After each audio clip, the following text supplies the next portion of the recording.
Obrigado, Pedro.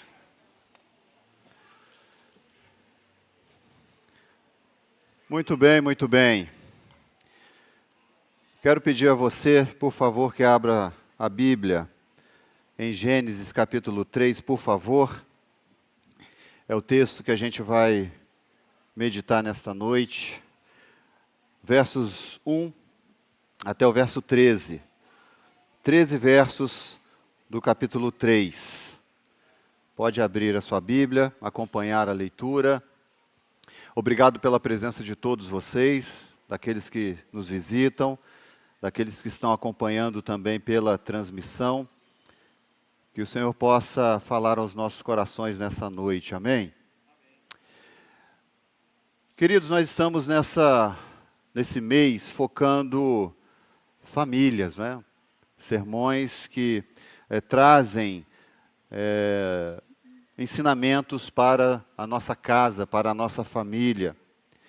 Eu quero dar continuidade à mensagem que a gente trouxe hoje pela manhã.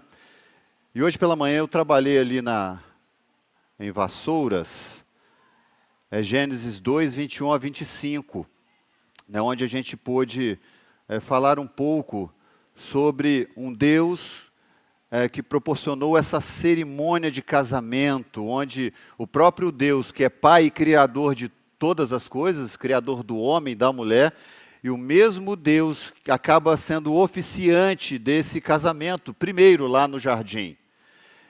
Então isso é maravilhoso pensar, por exemplo, que no capítulo 2, verso 22, nós falamos hoje lá pela manhã, que ali nós temos a entrada da noiva, quando Deus então traz a mulher para a presença de Adão.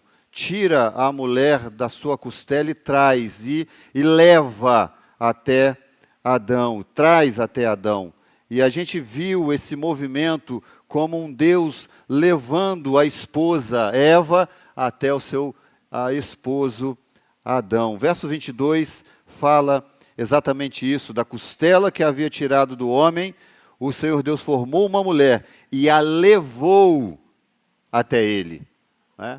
A levou. Como que numa cerimônia de casamento, o pai da noiva leva a noiva até o seu pretendente ali. Nós vimos que os votos de casamento também aconteceram aqui, nos versos 23, não é? Os primeiros votos do casamento, aonde a gente percebeu que o homem então faz uma declaração lindíssima, como um voto, o primeiro voto na Bíblia. Esta, afinal, é osso dos meus ossos, carne da minha carne, será chamada varoa, porque do varão foi tirada. Depois, então, a gente vê o movimento do texto no verso 24, a declaração que acontece aqui, agora a declaração da parte de Deus, Deus definindo agora algo para esse casal, para esse casamento, a palavra de Deus. Por isso o homem deixa pai e mãe, se une à sua mulher, tornando-se os dois uma só carne. Então Deus aqui define, através dessa declaração, exclusividade, fidelidade, mutualidade, tudo envolvendo o relacionamento conjugal. E por fim a gente viu sobre a lua de mel lá no verso 25. Ora, um e outro, o homem e a sua mulher estavam nus e não se envergonhavam. Então, nesse processo de caminhada onde Deus, Ele traz, né, esse movimento da entrada da noiva, os primeiros votos, declaração do casamento e a lua de mel, nós estamos percebendo, né, um Deus que tem propósitos para o casal e para a família. Quando nós falamos sobre família ou casais, a gente precisa englobar tudo aquilo que vem posterior a isso. Nós acabamos de apresentar a Bela, que é fruto de um relacionamento ao qual se uniu e gerou então a Bela. Veio ao mundo, assim como o Theo. Você só está aqui nesse mundo porque o seu pai e a sua mãe se uniram um dia. E veio você. Você veio ao mundo. do jeito que você é. Alguns, não é? Mais cheinhos, outros mais magrinhos, uns mais altinhos, uns mais baixinhos. Mas você veio ao mundo. Criação de Deus. Propósito de Deus para a família. Um casamento ajustado significa uma família também ajustada. Um casamento bagunçado, geralmente temos uma família também bagunçada. Queridos, a grande questão é de que esse relato que a gente está vendo aqui sobre esse casamento criado no jardim, ali onde Deus estabeleceu, ele foi tocado, ele foi manchado, ele foi afetado. Por quê? Pelo pecado. O pecado, então, a partir do capítulo 3, ele se torna uma tragédia e traz tragédia à humanidade. Famílias estão sendo destruídas, famílias estão sendo destroçadas por conta do poder do pecado. O pecado fez com que homens e mulheres deixassem de olhar para o outro, mas para olhar para si mesmo. De cuidar do outro para buscar cuidar de si mesmo, se colocar no centro de todas as coisas. E a gente vai ver um pouco sobre isso aqui. A tragédia do pecado. Nós não temos o slide porque, infelizmente, não deu tempo de preparar. Mas eu quero ler com você o capítulo 3, capítulo 3, verso 1 até o 17, para a gente se inteirar do que está acontecendo aqui, pós-relacionamento estabelecido por Deus no jardim antes do pecado, e agora a tragédia que trouxe o pecado, ou o pecado promovendo tragédia na humanidade, na primeira família, e todas as famílias têm o reflexo do pecado dentro delas. E o texto começa assim: mas a serpente, mais astuta que todos os animais selvagens que o Senhor Deus tinha feito, disse à mulher: é verdade que Deus disse, não comam do fruto de nenhuma árvore do jardim. É verdade que Deus disse, não comam do fruto de nenhuma árvore do jardim? A mulher respondeu à serpente: do fruto das árvores do jardim podemos comer, mas do fruto da árvore que está no meio do jardim, Deus disse, vocês não devem comer dele, nem tocar nele, para que não venham a morrer. Então a serpente disse à mulher: é certo que vocês não morrerão? Porque Deus sabe que no dia em que dele comerem, os olhos de vocês se abrirão, e como Deus, vocês serão conhecedores do bem e do mal. Vendo a mulher que a árvore era boa para se comer, agradável aos olhos e árvore desejável para dar entendimento, tomou do seu fruto e comeu. E deu também ao marido, e ele comeu. Então os olhos de ambos se abriram, e percebendo que estavam nus, costuraram folhas de figueira e fizeram cintas para si. Ao ouvirem a voz do Senhor Deus, que andava no jardim quando soprava o vento suave da tarde, o homem e a sua mulher se esconderam da presença do Senhor Deus entre as árvores do jardim. E o Senhor Deus chamou o homem e lhe perguntou: onde você está? E ele respondeu: ouvi a tua voz no jardim, e porque estava nu, tive medo e me escondi. Deus perguntou: quem lhe disse que você está nu? Você comeu da árvore da qual ordenei que não comesse? Então o homem disse: a mulher que tu me destes para estar comigo, ela me deu da árvore e eu comi. Então o Senhor Deus disse à mulher: que isso que você fez? A mulher respondeu: a serpente me enganou e eu comi. Então o Senhor Deus disse à serpente: por causa do que você fez, você é maldita entre todos os animais domésticos e entre todos os animais selvagens. Você rastejará sobre o seu ventre, comerá do pó todos os dias da sua vida. Porém, inimizade entre você e a mulher, entre a sua descendência e o seu descendente, ou o descendente dela. Este lhe ferirá a cabeça, e você lhe ferirá o calcanhar. E a mulher disse aumentarei muito os seus sofrimentos na gravidez. Com dor você dará à luz filhos, o seu desejo será para o seu marido, e ele a governará. E Adão disse, por ter dado ouvidos à voz de sua mulher, e comido da árvore que eu havia ordenado que não comesse, maldita é a terra por sua causa. Em fadigas você obterá dela o sustento durante os dias de sua vida. E ela produzirá também espinhos e ervas daninhas. E você comerá a árvore do campo. E ele vai dizer, no suor do seu rosto comerá o seu pão, até que volte à terra, pois dela você foi formado, porque você é pó, e ao pó voltará. Eu falei que ia ler até o 13, né? Acabei lendo tudo. Nós estamos percebendo aqui que o primeiro ponto, do verso 1 até o verso 6, nós temos o percurso do pecado. O caminho que o pecado toma, o caminho que o pecado vai definindo as coisas. É muito interessante pensar isso. Porque os efeitos do pecado ou da queda foram desastrosos, foram terríveis. Nós até hoje sofremos por isso. Até hoje nós temos o efeito do pecado muito bem perto, muito bem presente conosco. Eu gostei do que o Augusto disse, Augusto Nicodemos, que ele disse o seguinte, a queda do homem afetou primariamente a sua família. E é nela que nós vemos as manifestações mais hediondas do pecado.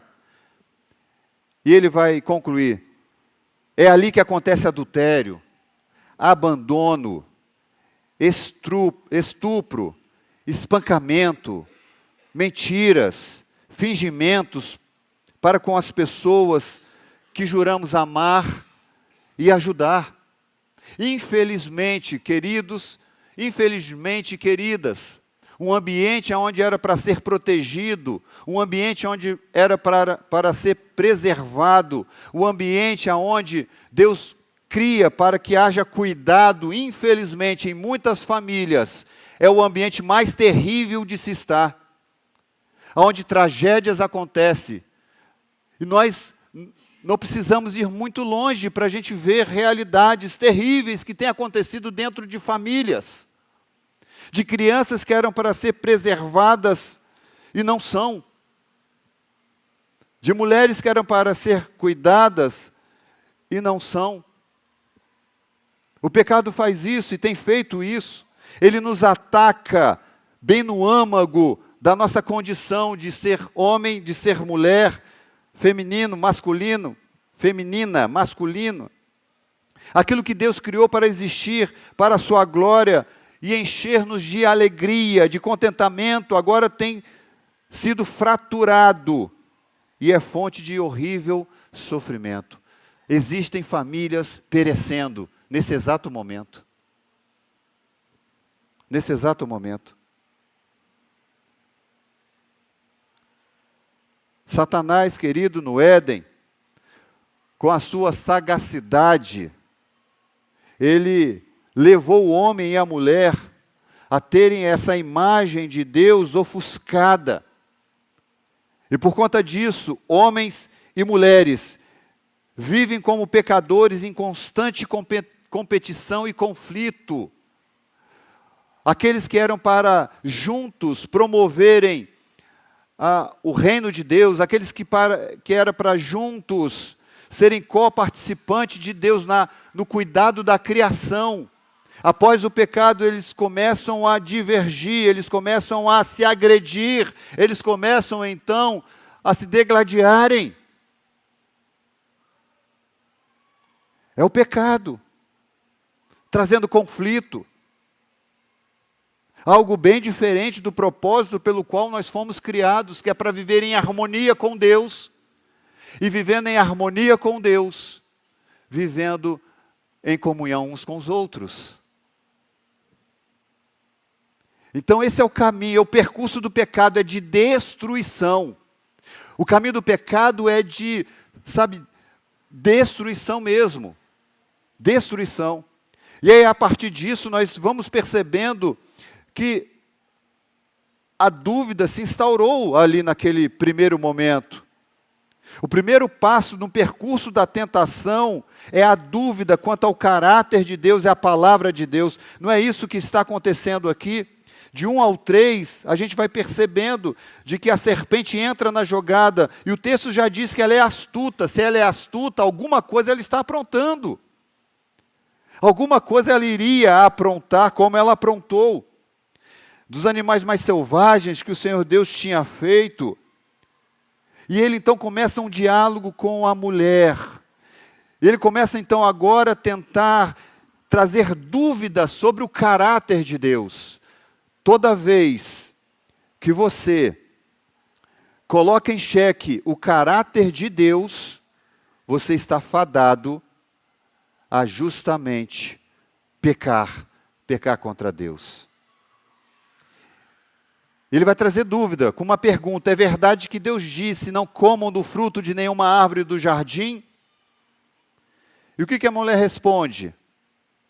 Do fruto das árvores do jardim podemos comer, mas do fruto da árvore que está no meio do jardim, Deus disse, vocês não devem comer. Mas ela acrescenta um problema, uma questão aqui, que Deus não disse nada disso. Diz que não deve comer, e ela fala que também não deve tocar. Isso aqui não está dentro da ordem de Deus. Vocês não devem comer dele, nem tocar nele, para que não venham a morrer. É a dúvida. Satanás, então, sutilmente subverte a ordem divina de liderança masculina e auxílio feminino quando aborda a mulher e não ao homem. Repare que ele é sagaz. Por que ele não foi até o homem? Por que ele não foi questionar o homem e foi até a mulher? É justamente porque se ele fosse até o homem, provavelmente ele não teria êxito como ele teve. Até porque as ordens que Deus havia dado para não comer do fruto proibido, do conhecimento do bem e do mal, foi uma ordem que Deus deu a quem? A Adão. Eva ainda não havia sido criada quando isso aconteceu. Quem era para estar ali, salvaguardando todo aquele ambiente, com a sua liderança masculina? Era o Adão. Era o Adão. Mas ele vai até Eva. Ele busca um meio para alcançar os seus objetivos, trazendo primeiro dúvida. Satanás coloca em dúvida apenas a única restrição feita por Deus. Amados, eles poderiam comer de todos os outros frutos, menos este. E a dúvida instigou Eva. A dúvida trouxe a ela uma ideia ou um menosprezo a uma ordem dada e definida por Deus. A dúvida faz isso no nosso coração. Ela então subtrai e acrescenta, não é? A palavra de Deus. No verso 3 aqui, a esta altura, Eva já estivesse sendo já enganada, conforme o próprio apóstolo Paulo fala a Timóteo, e Adão não foi iludido, mas a mulher, sendo enganada, caiu em transgressão. Caiu em transgressão. Há alguns estudiosos que levantam a ideia de que Eva não tenha levado tão a sério a palavra de Deus, né? E é bem provável que Adão tenha falhado na transmissão da palavra de Deus, a ele confiada, como eu disse aqui anteriormente, não é? Sendo então Adão de alguma forma omisso, passivo. Talvez, por que não? Há aqueles ainda que levantam a bandeira de que Adão provavelmente estivesse próximo a Eva naquele diálogo. Até porque ela imediatamente dá para ele comer do fruto. Não é? Mas a questão é, a dúvida fez parte do relato da tentação de Adão e Eva. Mas a dúvida também foi lançada sobre o próprio Senhor Jesus, lá em Mateus capítulo 4, como nós estamos vendo aqui nas mensagens de quinta-feira. Porém, diferentemente de Eva, Jesus rebate cada tentação com a palavra. Cada investida de Satanás, ele traz a palavra à tona. Ele reafirma o que Deus disse na situação de tentação que ele sofreu. Essa é a diferença. A diferença está quando eu e você estabelecemos a nossa vida com o padrão da palavra de Deus, regendo a nossa vida, sustentando a nossa vida, sustentando o nosso relacionamento conjugal. A palavra de Deus precisa ser lembrada, sobretudo nos momentos que a tentação vier sobre a tua vida e sobre a minha. E aí então nós vamos vendo esse movimento. Teve a dúvida, e agora a negação, né?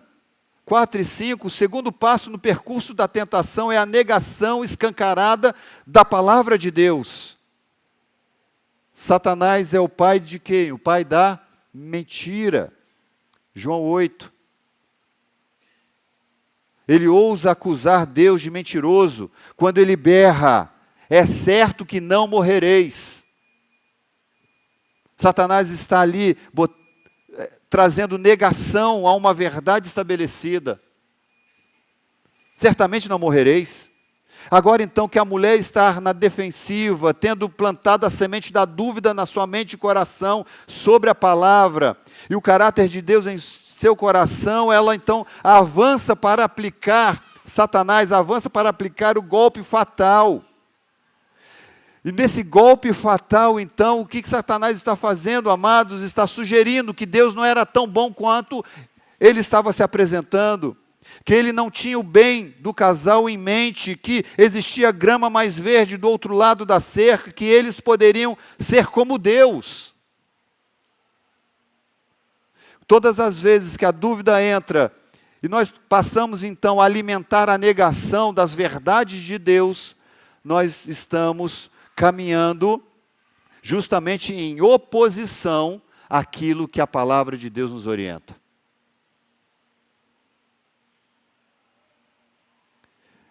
Ironicamente, ele oferece semelhança com Deus para o casal que já era a imagem e semelhança de Deus. Não era nem para Eva dar atenção e ibope para isso. Eles já eram a imagem e semelhança de Deus. E aí é onde, então, Satanás consegue tirar deles o desejo. O desejo. Vendo a mulher que a árvore era boa, preste atenção, para se comer, agradável aos olhos, e árvore desejável para dar entendimento, ela tomou do fruto e ela comeu. E deu também ao marido, e ele comeu. Observe essa sequência rápida dos eventos que seguem. O desejo desenfreado, a isca da cobiça, levou Eva até o ponto ao qual ela não resistiu. Os desejos foram maiores. Ela desejou. O desejo conquista o coração dela. Em 3 aspectos, pelo menos. O físico, né? Ela viu que a árvore era boa. No emocional, no estético, ela era agradável aos olhos. No intelectual, é desejável para dar entendimento. Ela toma do fruto. Ela toma do fruto. Qual é a consequência disso? Quando ela toma do fruto e ela dá imediatamente ao seu marido. As consequências do pecado. Do 7 a 13 é isso que vai acontecer aqui. Esse próximo ato no drama do texto nos revela as consequências inevitáveis que o pecado produz na nossa família, na nossa casa. Nós sabemos muito bem que o pecado é ruim, mas nós precisamos entender o quanto é ruim. Porque saber que é ruim, todo mundo sabe. Mas o quanto é? O que exige? O que o pecado vai exigir? Qual é a profundidade desse problema? E a gente vai percebendo, verso 7, abriram-se os olhos de ambos e perceberam que estavam nus, cozeram folhas de figueira, fizeram cintas para si. Sabe o que está acontecendo aqui? Vergonha. Vergonha. Um ambiente saudável, um ambiente em que havia comunhão com seu próprio Deus, ao qual a própria Bíblia diz que toda tarde o Senhor vinha num relacionamento contínuo com Adão e Eva. Quando Deus se apresenta a eles, então agora eles se escondem. É uma vergonha que vem sobre nós. Eles viram a nudez. Eles sempre estavam nus, mas agora eles enxergaram algo diferente. Agora com um sentimento de culpa, de vergonha, não mais aquela nudez inocente, sem vestígios de vergonha, mas pela primeira vez Eva se sentia envergonhada, arruinada, insegura. Ela está exposta. Ambos estão expostos. E todas as vezes que nós então enxergamos que nós estamos expostos, que nós estamos envergonhados, que há algo que precisa acontecer, geralmente o que nós fazemos? Nós buscamos a religiosidade. Nós buscamos sanar o problema, tentando por nós mesmos fazer ou resolver o problema. É o que eles fazem. A resposta do casal diante dessa imundícia que eles estavam vivendo é a religiosidade. Eles fazem, a primeira coisa que eles fazem, aquilo que está na mente deles é o que? Tentar cobrir a vergonha. Tentar tampar, esconder, cobrir com folhas de figueira arrancadas pelas próprias mãos. Folhas de figueiras. Eles estavam tentando se religarem novamente com Deus, com esse Deus que é justo, com esse Deus que é santo, com esse Deus que exige perfeição. Como é que eu vou me relacionar com esse Deus novamente? Eu vou colocar figueira sobre mim. Eu vou tampar a minha nudez. Como é que eu vou lidar com o outro? Da mesma forma. Só que por meios próprios. Por meios próprios. Um comentarista vai dizer que esse vão esforço de lançar mão de um remédio humano para o pecado é a primeira evidência apresentada pelo Antigo Testamento de uma religião feita pelo homem, fundamentada em obras e não na graça. E não na graça. Não é à toa que homens e mulheres têm tentado buscar a Deus por meios próprios. Não é à toa que homens e mulheres têm tentado se achegar a Deus pelas obras das suas mãos, achando que fazendo algumas coisas boas vão chegar até Deus. Só que Deus não aceita isso. Deus não aceita isso. Nós vamos ver por que daqui a pouco. Esse vão esforço de se tampar é inútil. Aqui é interessante porque eles fizeram cintas para si com essas folhas de figueira. E no original significa cobrir os seus membros genitais. Por que não cobriram outras partes do corpo? Por que não cobriram os olhos, as mãos, ou mesmo a boca? Porque a boca foi por onde eles comeram do fruto proibido. Eles cobrem exatamente os membros reprodutivos, porque ao invés de reproduzirem novas imagens de Deus, adoradores que reflitam a glória de Deus, agora os seus filhos irão espalhar crime, corrupção, miséria sobre a face da terra. É isso que o pecado fez. E eles estão tentando tampar isso. E aí tudo isso traz o que? Medo. 8 a 10. Homem e mulher agora fogem do Criador. E eu quero dizer para você uma coisa que é muito séria. E talvez a gente tenha tentado fazer com que a nossa família seja restaurada, seja melhorada de alguma forma. E a gente tenta fazer isso e tenta. Mas a palavra que eu quero dar a você nessa noite é que todo esforço que você fizer será inútil se Deus não for o construtor dessa casa. Todo esforço será inútil se o seu relacionamento pessoal com Deus não for restaurado. É a partir disso que as mudanças acontecem. É isso. Deus chama pelo homem, amados. Deus chama pelo homem. E Deus está chamando pelo homem o tempo todo. Ao ouvirem a voz do Senhor Deus, que andava no jardim, que soprava o vento, quando soprava o vento suave da tarde, o homem e a sua mulher agora se escondem da presença do Senhor. Se escondem entre as árvores do jardim.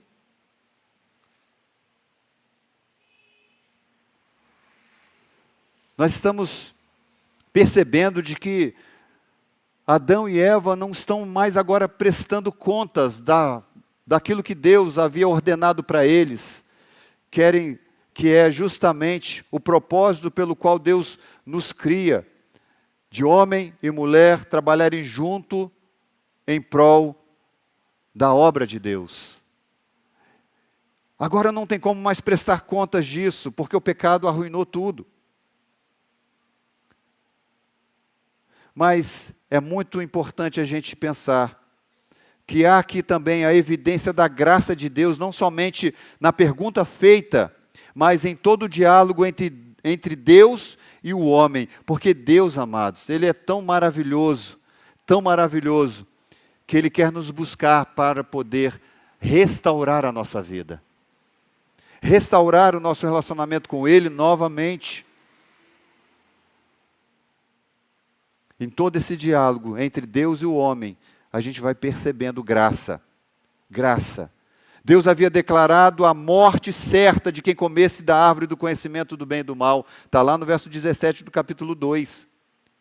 Deus não precisava dialogar com Adão, já tinha uma ordem estabelecida.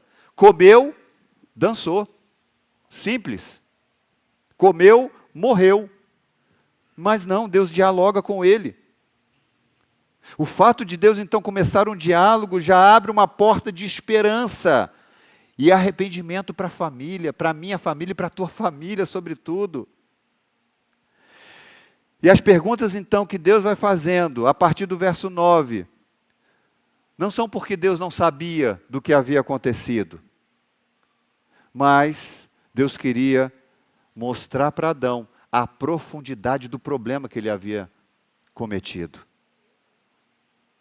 E por vezes, Deus faz isso conosco, Ele permite que passemos por algumas situações para mostrar o quanto estamos distante dEle. O quanto estamos distante dEle. É o onde estás. Será que Deus tem perguntado para você nesse tempo, onde estás, meu filho? Onde estás? O que você anda fazendo da sua vida? Para onde você está levando a sua família? Eu tenho um plano de redenção para você. Onde estás? E Deus permite, como aquele filho pródigo, que sai da presença da casa ali do pai, e vai no mais profundo do lamaçal, da angústia, para poder lá no fundo, poder perceber de que não existe outro lugar melhor de estar, a não ser na casa do Pai. Na casa do Pai. Adão responde, ouvi a tua voz no jardim, eu estava nu, tive medo e me escondi. Essa é uma das maiores tragédias que a sociedade tem vivido nesses dias, em todos os dias pós-pecado, aonde homens e mulheres têm buscado se esconder de Deus. Há quantos no nosso meio, há quantos que a gente conhece, que por causa de uma situação ou outra abandonam tudo e querem abandonar tudo. E aí é só decadência, é só frustração. A vida ela acaba, sendo uma tragédia quando Deus não está no centro do nosso coração, da nossa vida, da nossa família. E pare de tentar consertar tudo. Não adianta, por mérito seu, por obra tua, pelos seus meios. Não adianta ficar colocando figueira, não vai adiantar isso. E aí, amados, o que vai acontecendo aqui? O conflito conjugal. É culpa. 11 a 13, nós vamos vendo culpa acontecendo. Quem fez você saber que estava nu? Você comeu da árvore que eu ordenei não comesse? O homem disse, a mulher que me destes por esposa. Adão está agora aqui culpando a mulher, culpando Deus. Foi a mulher que tu me destes. A culpa é tua. Conflito conjugal, conflito com Deus, conflito para tudo quanto é lado e jeito. Vai para a mulher, a mesma coisa. Ela terceiriza também a sua culpa.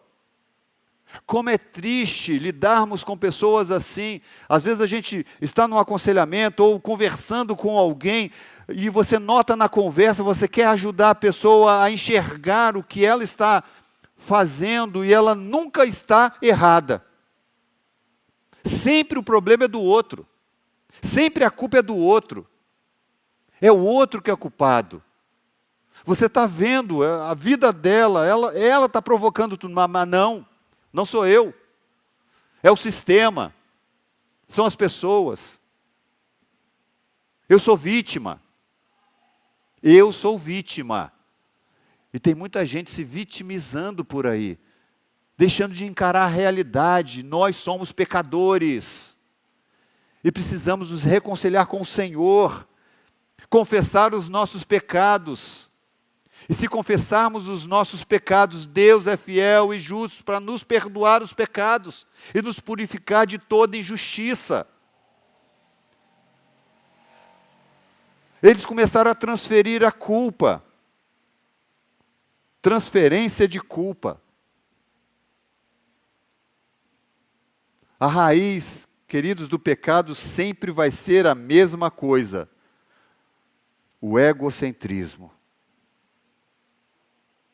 É a vida voltada para si.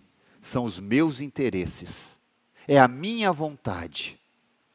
É o meu desejo que tem que prevalecer. E dá certo isso num relacionamento conjugal? Dá certo isso num relacionamento familiar? Nunca deu. Porque nunca foi plano de Deus. Cada um buscar o seu próprio interesse. Não, nunca foi. E aí a gente precisa linkar isso com Marcos capítulo 10, 45. Pois o próprio Filho do Homem não veio para ser servido, mas para servir e dar a sua vida em resgate de muitos. Você precisa servir a sua família. Eu preciso servir a minha família. E a coisa vai acontecendo aqui. E o último ponto que eu quero falar com você,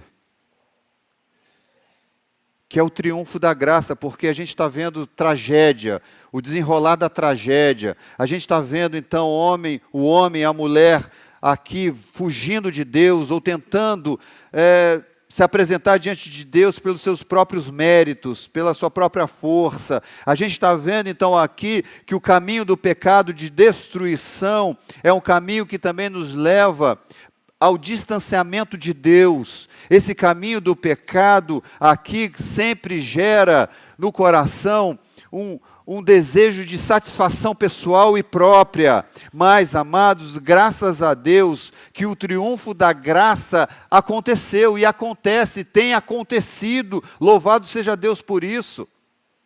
Porque a entrada do pecado fez o mundo desmoronar. O pecado fraturou a família, mas o impressionante em Gênesis 3 é o fato de que mesmo antes de Adão e Eva terem admitido o seu pecado, Deus já está falando e promovendo a redenção. Ainda no capítulo 3, já vimos um pouco de graça sendo evidenciado ali naquele interrogatório onde Deus não fulmina Adão por ter desobedecido em primeiro plano. Mas agora, a partir do verso 14 e 15, nós vamos perceber que a destruição da serpente, daquele que trouxe à tona a dúvida e tudo mais, nós vamos perceber a destruição da serpente por meio do descendente da mulher, que aqui está apontando para quem? Para Jesus Cristo. Capítulo 3, versos 14 e 15. Então o Senhor Deus disse à serpente: visto que isto fizeste, maldita és entre todos os animais domésticos, e o és entre todos os animais selváticos. Rastejarás sobre o teu ventre, comerás pó todos os dias da tua vida. Porém, inimizade entre ti e a mulher, entre a tua descendência e o seu descendente. Jesus Cristo é aquele que veio de quem? Da mulher. Este te ferirá a cabeça, tu lhe ferirás o calcanhar. O oráculo aqui da maldição começa no 14, continua até o 19. E aí, embora tecnicamente as únicas maldições são contra a serpente e a terra, porque no 14 fala que a serpente foi amaldiçoada, e no 17 a terra foi amaldiçoada. O homem e a mulher não foram amaldiçoados nesses termos. O homem e a mulher foram disciplinados e não amaldiçoados. Você não vai encontrar aqui esse tipo de maldição, da mesma que a serpente recebeu e a terra recebeu. Adão e Eva foram disciplinados. 16 a 19, aqui a descrição da disciplina do Senhor. Disciplina que demonstra o ato amoroso de Deus. O amor de Deus se manifesta em sua disciplina contra o pecado. E Deus vai fazendo isso. E como é que ele disciplina então a mulher e o homem? 16, e a mulher ele disse: aumentarei em muito os seus sofrimentos. Na gravidez, com dor você dará luz a filhos. O seu desejo será para o seu marido, e ele a governará. E para Adão, por ter dado ouvidos à voz da mulher e comido da árvore que eu havia ordenado que não comesse, a terra é maldita por sua causa. E aí, qual foi a disciplina de Deus para ele? Em fadigas você obterá dela o sustento durante os dias da sua vida. Ela produzirá também espinhos e ervas daninhas. Você comerá a erva do campo. No suor do teu rosto você comerá o seu pão, até que volte à terra, pois dela você foi formado. Você é pó, e ao pó voltará.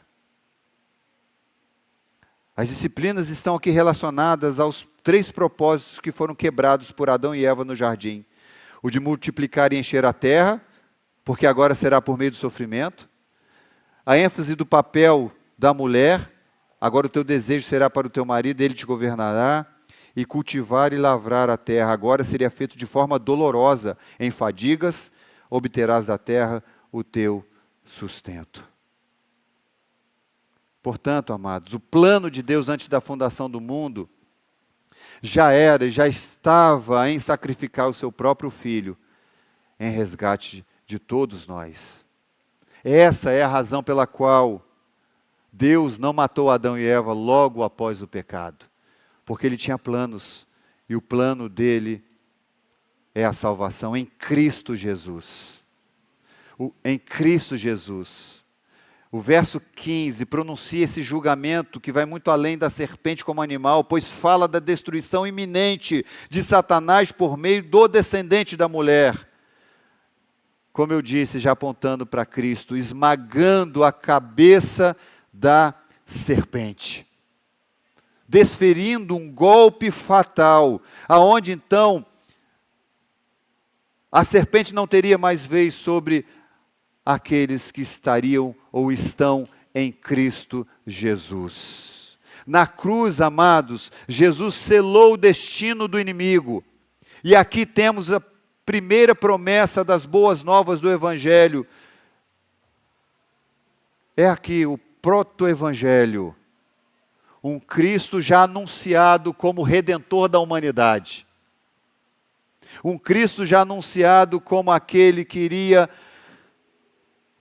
trazer solução para o distanciamento do homem para com Deus. Aqui nós já temos então o problema da família sendo desfeito.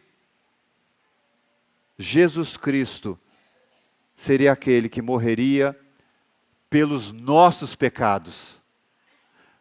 E Deus então é tão tremendo e tão maravilhoso que o homem tentou fazer então, tentou esconder a sua nudez, tentou fazer da sua forma colocando folhas de figueira.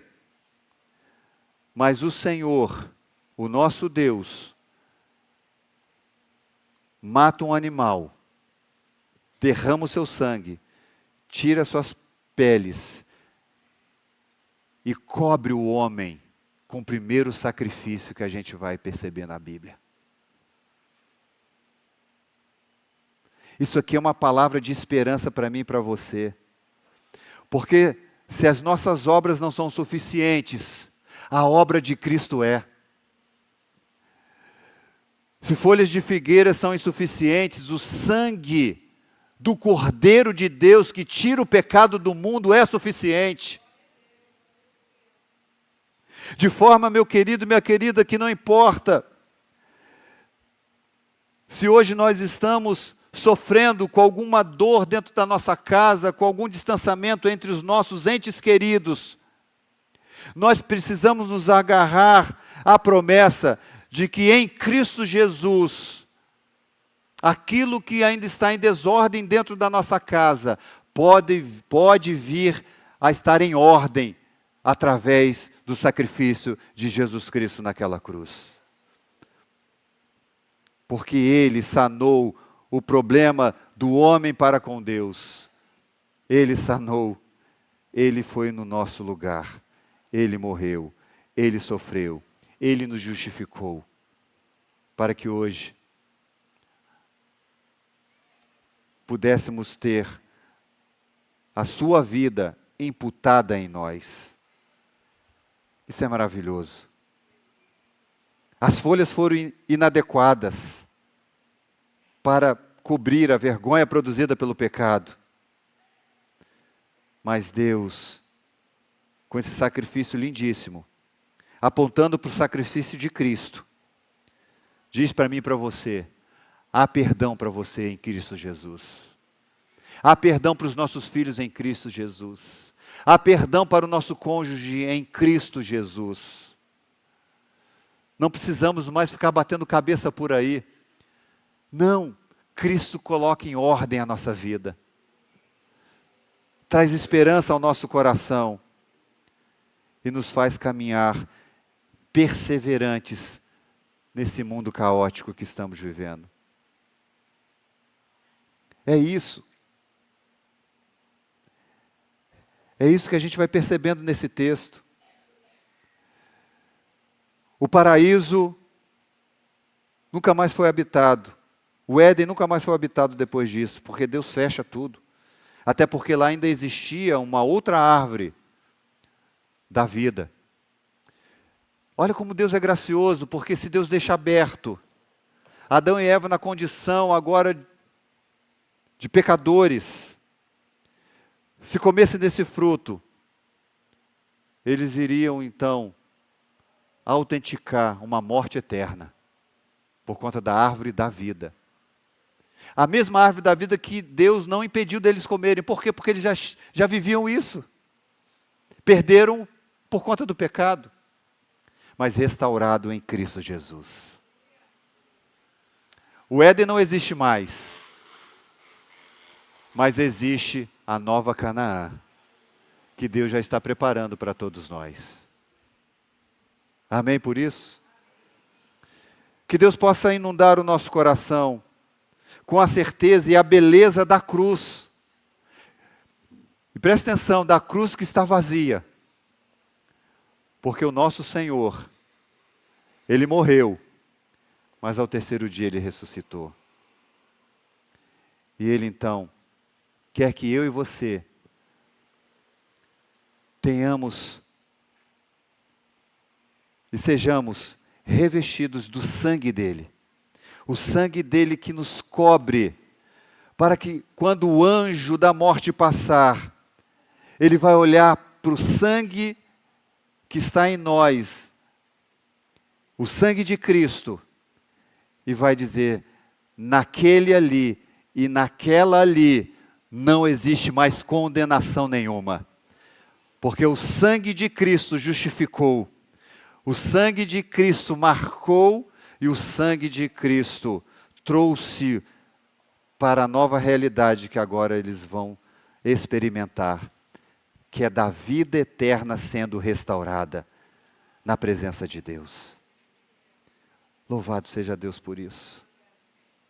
Quer solução para a sua vida? Quer solução para o seu casamento? Quer uma direção para a sua família?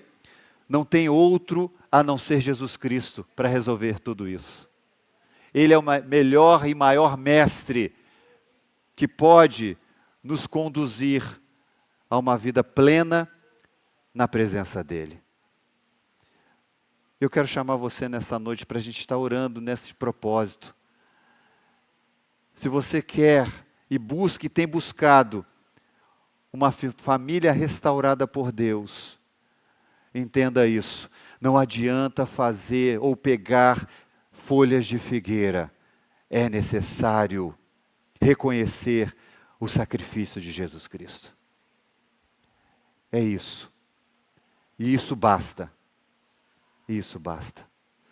Está na hora de voltar. Está na hora de reconsiderar os caminhos que você tem vivido e trilhado. Está na hora. Está na hora de parar e refletir. Será que eu tenho sido, dentro da minha casa, alguém que serve como um acusador? Aquele que só traz conflito? Ou eu preciso reconhecer de que o problema na minha casa não é o meu cônjuge, não são os meus filhos. O problema na minha casa sou eu. Eu não tenho buscado ao Senhor. Eu não tenho feito da minha casa um lugar de harmonia. Por quê? Porque eu ainda tenho pecados não confessados diante de Deus. Você precisa confessar pecados diante do Senhor. Abaixe a sua cabeça, ore diante de Deus. Deixe o Espírito Santo visitar o teu coração nessa noite e mostrar para você de que você não é tão bom quanto você pensa que é. Que você não é o dono da razão como você pensa que é. Está na hora, queridos e queridas, de pararmos com tudo. E diante de Deus, com sinceridade do nosso coração, clamarmos por Ele. Senhor, eu não consigo. Eu tenho tentado, mas eu não tenho conseguido.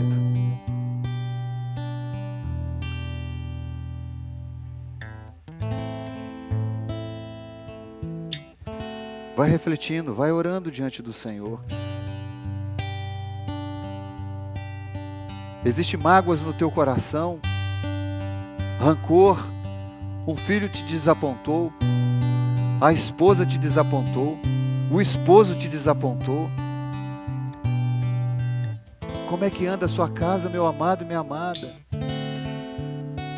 Tem sido um campo minado?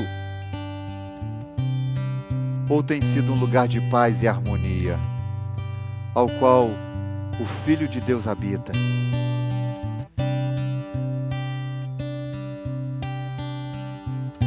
Vamos ficar em pé para a gente cantar esse louvor, esse último louvor. E vai refletindo sobre a sua vida, sobre a sua casa, sobre as suas escolhas. Entenda isso, independente de quais foram. Sempre há um caminho de retorno por causa da graça de Jesus Cristo. Sempre há um caminho de retorno.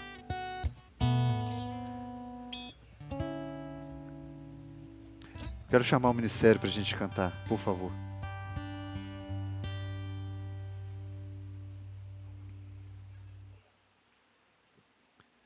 E vai orando, vai pedindo ao Senhor. Deus, fala comigo. Deus, mostra o meu pecado. Deus, restaura a minha casa. Vai lembrando do teu filho agora que está distante. Vai lembrando talvez do seu cônjuge que não está na presença do Senhor. Talvez você esteja aqui nesta noite e você não está na presença de Deus, nos moldes de Deus. Talvez você tenha buscado a Deus por mera religiosidade, cumprindo um papel social. Mas o que na verdade Deus quer é que você rasgue o coração na presença dEle e se entregue por inteiro a Ele. Se entregue por inteiro.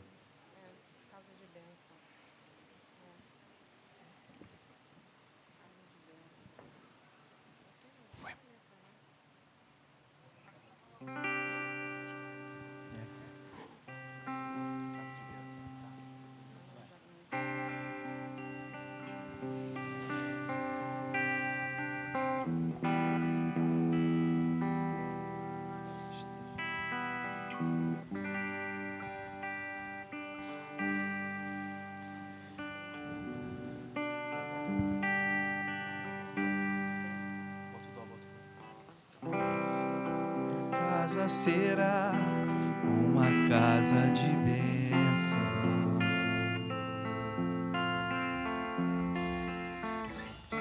Minha casa será um pedaço do céu.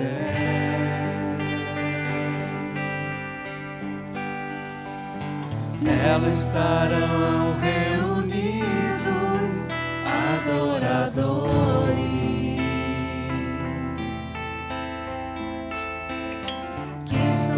exaltam a Deus verdadeiro e fiel.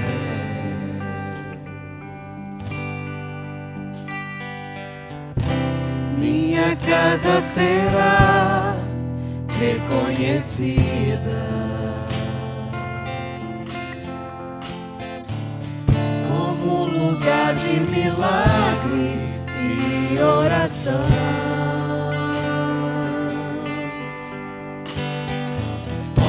Jesus tem prazer em ficar, onde o Espírito Santo habita, onde há prosperidade, amor e vida. Faça do meu lar, Senhor, um lugar de harmonia. Faça do meu coração tua casa todo dia. Esteja à vontade pra ficar e nunca mais partir. Pois a casa que um dia te recebeu nunca mais saberá viver sem ti.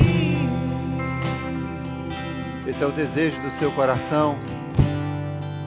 Esse é o desejo do seu coração. Minha casa será reconhecida como lugar de milagres e oração.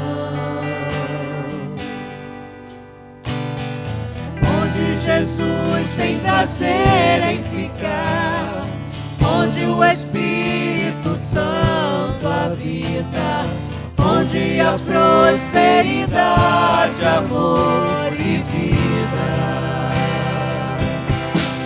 Faça do meu lar, Senhor, um lugar de harmonia.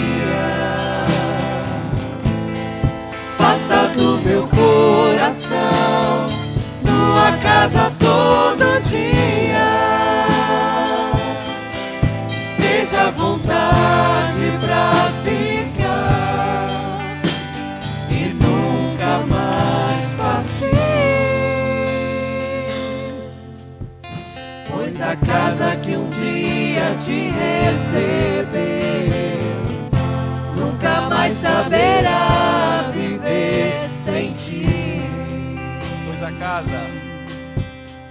Pois a casa que um dia te recebeu nunca mais saberá viver sem ti. É muito interessante porque ser igreja é isso, é a gente ajudar um ao outro, né? Ser igreja é se expor realmente, falar: meu irmão, eu preciso de ajuda, eu preciso de você, eu preciso que você caminhe comigo, eu preciso caminhar com você. Por isso que a gente vai orar agora, e se você quiser vir à frente para a gente orar junto com você como igreja, vem aqui. Talvez a sua casa não esteja tão em harmonia como a gente acabou de cantar, e você deseja que ela esteja, mas você não tem conseguido sozinho. A igreja está aqui para te ajudar, a igreja está aqui para caminhar com você. Ninguém vai ficar reparando em você, a não ser aqueles atentos que vai clamar e vai orar pela sua vida. Então, se você desejar, fica à vontade. Vem à frente para a gente orar pela sua casa, pela sua família, pelo seu filho que está distante, e você não vê a hora dele voltar, não vê a hora dele retornar. Talvez foi criado no Evangelho, mas ele se deixou conduzir pelo pecado.